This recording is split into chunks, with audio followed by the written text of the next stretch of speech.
노후의 사람들은 누구를 가장 부러워할까요?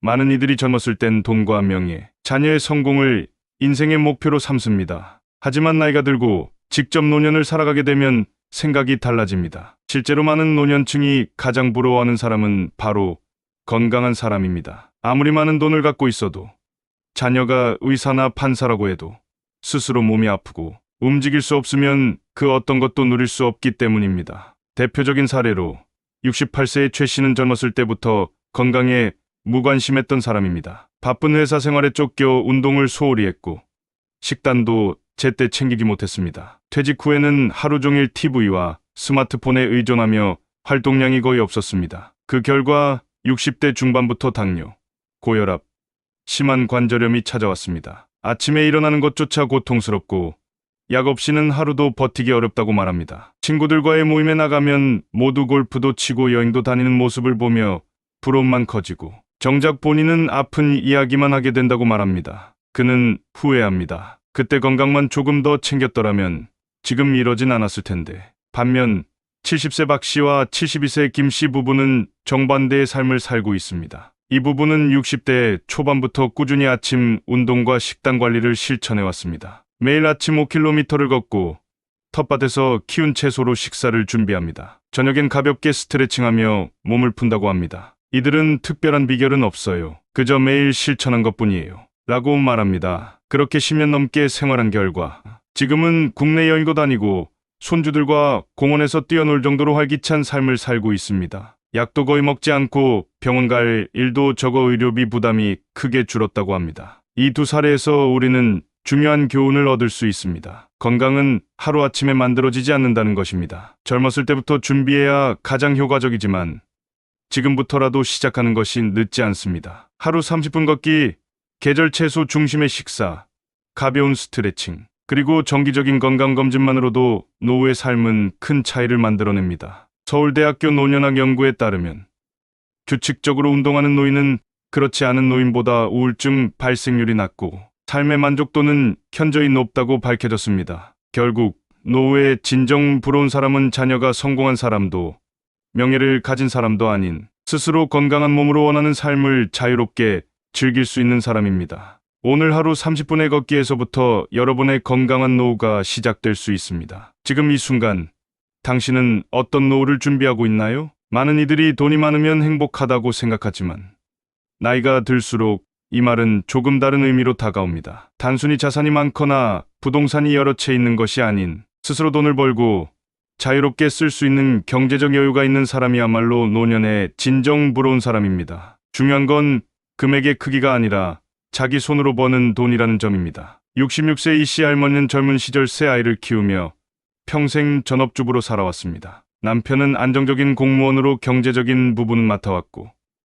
그녀는 가정을 책임졌습니다. 하지만 시간이 흐르고 아이들이 모두 성장한 지금 할머니는 경제적으로 완전히 남편에게 의존하는 상태입니다. 매달 용돈을 받아 써야 하는 입장이 되고 나니 새 옷 한 벌 사는 것도 친구들과 커피 한잔 하는 것도 눈치를 보게 됩니다. 지난달엔 친구들과 온천 여행을 가고 싶었지만 남편에게 말 꺼내기가 어려워 결국 포기하고 말았다고 합니다. 그녀는 말합니다. 남편이 싫은 건 아니에요. 그런데 제가 제 돈으로 무언가를 하지 못한다는 게 너무 속상하고 때로는 부끄럽기도 해요. 반면 같은 아파트에 사는 67세 강씨 할머니는 40대 중반부터 동네 옷가게에서 파트타임으로 일하기 시작했습니다. 처음엔 단순히 용돈벌이였지만 점점 경력이 쌓이고 생활비에도 보탬이 되는 수입이 생기자 자존감도 높아졌습니다. 지금은 은퇴 후에도 동네 어린이집에서 주 3일 급식 도우미로 일하고 있습니다. 매달 70만 원 정도의 소득이 생기며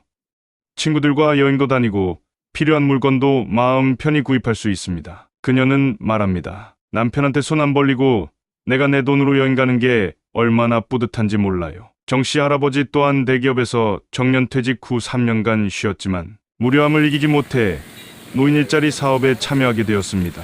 아파트 주변 환경 정리를 도우며 소소한 수입을 얻고 일하는 즐거움도 함께 누리고 있습니다. 그 역시 이렇게 말합니다. 매달 50만 원 벌지만 이 돈이 있으니 취미 생활도 자유롭고 손주들 용돈도 줄 수 있어요. 내가 벌어서 내가 쓰는 돈이라서 그런지 정말 기분이 좋아요. 서울대학교 노년학 연구팀에 따르면 소득이 있는 노인은 그렇지 않은 노인보다 우울증 발생률이 41% 낮고 자존감은 53% 높다고 밝혔습니다. 이는 단지 돈을 벌어 생계를 유지한다는 의미가 아니라 자신이 사회적으로 여전히 쓸모있는 존재라는 인식에서 오는 긍정적인 심리 효과이기도 합니다. 나이가 들어 경제적으로 여유롭다는 것은 반드시 큰 돈을 말하는 것이 아닙니다. 내가 원하는 것을 눈치 보지 않고 할 수 있는 최소한의 경제력, 그리고 그 돈을 스스로 벌어 쓰는 자립심이야말로 노후를 건강하고 당당하게 살아가는데 중요한 자산이 됩니다. 지금부터라도 조금씩 저축하거나 은퇴 후 할 수 있는 일이나 자격증을 준비해보는 건 어떨까요? 당신의 노후는 여전히 당신 손에 달려 있습니다. 많은 사람들은 자녀의 성공을 위해 평생을 헌신합니다. 학원비, 대학 등록금, 결혼 자금까지 아낌없이 지원하고 자녀가 사회적으로 자리 잡는 것만이 부모의 보람이라 여깁니다. 하지만 그렇게 모든 것을 쏟은 결과가 반드시 행복한 노후로 이어지지는 않습니다. 오히려 자녀는 독립해 바쁘게 살고 남편과는 대화조차 없는 외로운 노년을 맞이하는 경우가 많습니다. 결국 자녀의 성공보다 더 중요한 건 함께하는 가족과의 따뜻한 관계, 특히 부부 관계입니다. 정 씨 할머니는 그런 전형적인 사례입니다. 평생 교사로 일하며 세 자녀를 키운 그는 자신의 삶을 뒤로하고 오직 자녀만을 위해 살아왔습니다. 옷 한 벌 사는 것도 미루면서 아이들의 학원비와 대학 등록금을 마련했고 결혼할 때는 아파트까지 사줬습니다. 남편과의 대화는 교육 문제나 돈 문제뿐이었고 함께 여행 한번 제대로 가지 못했습니다. 자녀들은 모두 사회적으로 성공했지만 지금 정 씨 할머니의 일상은 텅 비어 있습니다. 큰딸은 미국에, 아들은 지방에서 일하고 막내딸은 육아와 직장에 바빠 명절 외에는 얼굴도 보기 어렵습니다. 전화도 한 달에 한두 번이면 다행입니다. 무엇보다 남편과는 대화조차 없고 같은 집에 살아도 서로 말을 나누지 않습니다. 정 씨 할머니는 말합니다. 내가 너무 자식들에게만 올인했나 봐요. 남편과 나 자신은 챙기지 못했어요. 반면 윤 씨 할머니와 최 씨 할아버지 부부는 젊을 때부터 부부 중심의 삶을 실천해온 부부입니다. 이 부부는 자녀들에게 대학까지는 최선을 다해 지원하되 이후에는 스스로 설 수 있도록 격려했습니다. 자녀에 대한 집착보다는 부부가 함께 할 수 있는 취미를 만들고 매주 토요일을 부부의 날로 정해 영화도 보고 여행도 다녔습니다. 지금도 일주일에 2번은 함께 등산을 가고 주말이면 손을 잡고 산책하며 데이트를 즐깁니다. 이런 건강한 부부 관계는 자녀와의 관계에도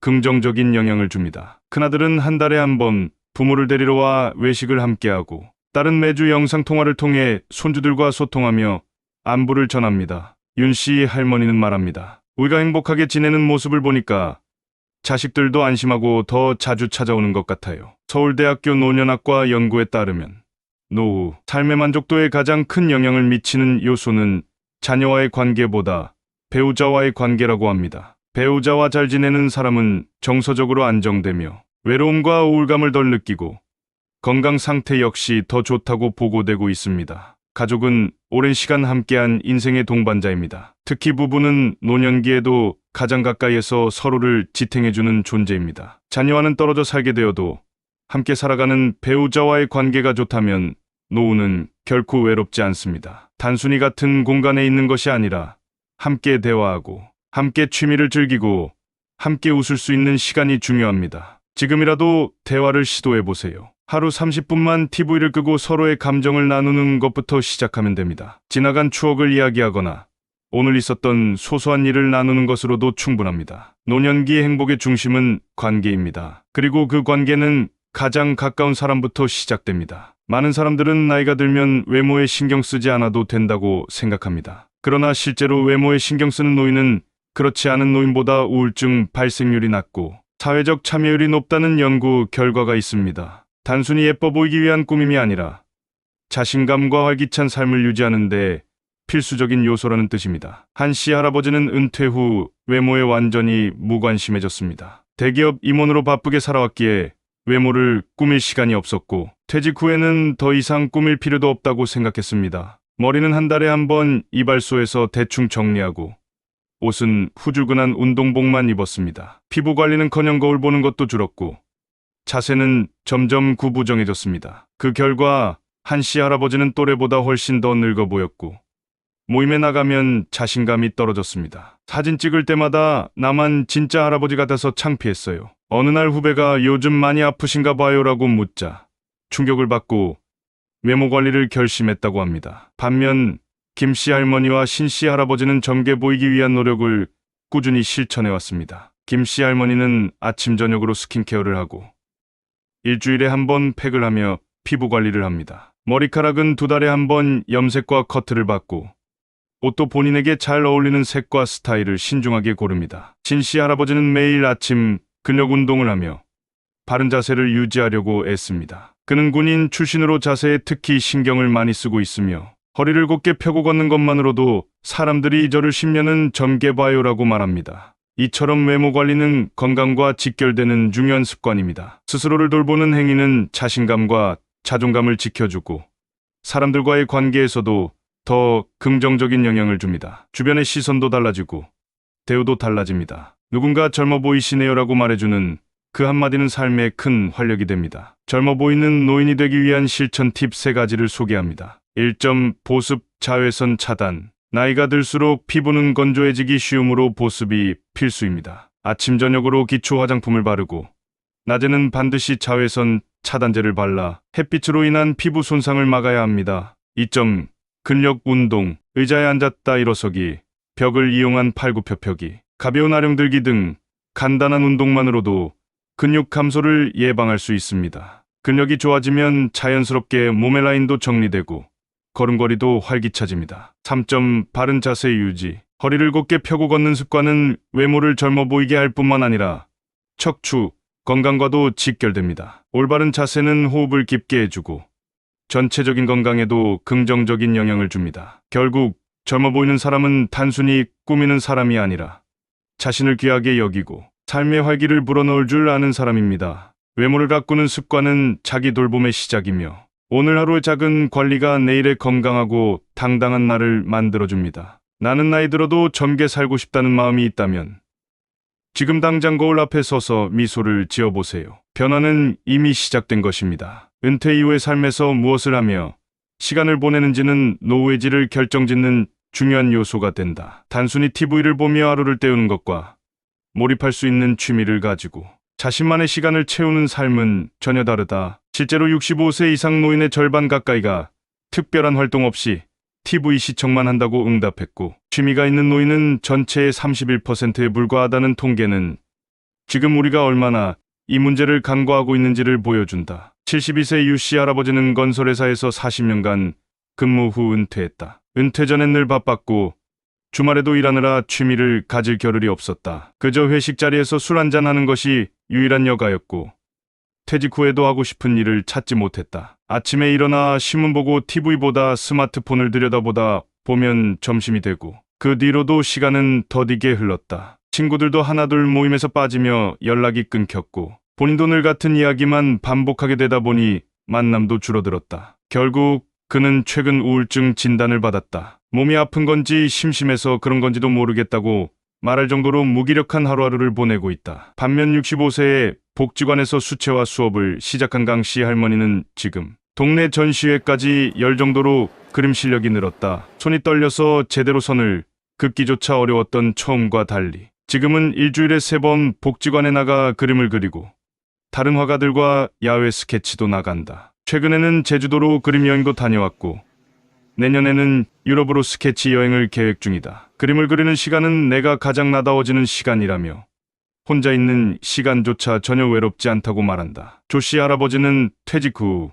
우연히 댄스 동호회에 가입했다. 처음엔 어색했지만 지금은 일주일에 3번 모임에 나가 춤을 추며 몸도 마음도 젊어지고 있다고 느낀다. 함께 춤을 추는 동호회 사람들과는 이제 가족처럼 가까워져 생일이면 함께 파티를 열고 아픈 사람에게 병문안도 간다. 춤추는 시간이 기다려지고 집에만 있을 때보다 아내도 더 밝아졌다고 해요라는 그의 말 속에는 활기가 넘친다. 서울대학교 심리학과 연구에 따르면 취미 활동을 정기적으로 하는 노인은 우울증 발생률이 68% 낮고 인지 기능 저하 속도도 47%나 느리다. 특히 악기 연주, 외국어 학습, 그림 같은 인지 활동은 뇌 건강에 큰 효과가 있는 것으로 알려져 있다. 중요한 것은 언제 시작했는가가 아니라 지금부터 무엇을 하느냐이다. 많은 사람들이 이 나이에 무슨 일하며 주저하지만 오히려 지금이 가장 좋은 시기다. 시간도 많고 삶의 경험도 풍부하며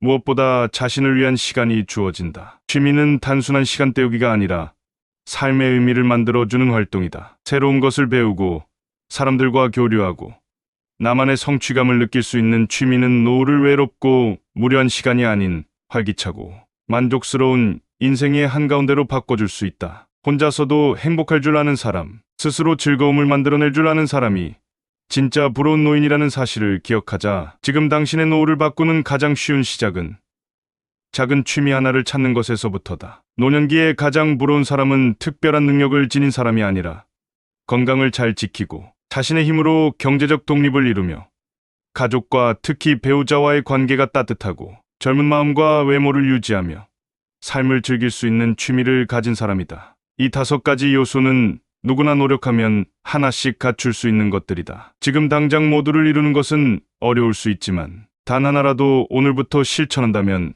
당신도 충분히 행복하고 존경받는 노후를 만들 수 있다. 늦었다고 생각할 때가 가장 빠른 시작이다.